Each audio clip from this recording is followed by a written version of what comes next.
Tagal ko naman alam na gwapo ako. Tsaka alam ko din na may gusto ka sa akin. Kaya nga ayaw mo ako paalisin eh.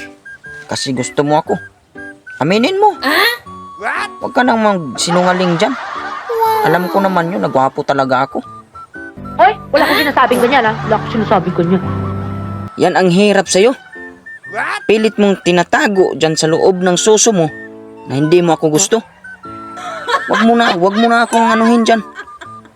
Lagi mong sinasabi na hindi mo ako gusto, tinatago mo talaga. Kahit takpan mo pa ng bra mo, alam na alam ko na mahal mo talaga ako. May gusto ka sa akin. Gwapo ako eh. Tapos ganyan ka. Huwag mo nang itago. Alam ko na yan, uy. Gusto mo pa yata akong magalit sa'yo eh. Ano? Mahal mo ba ako o hindi? Ha? Pambihirang buhay naman to. Eh, di magalit ka! Yan. Yung ugali mo yan, pinaiiral mo na naman. Eh, paano ba naman magkakagustong tao sa'yo? Nananakot ka pa!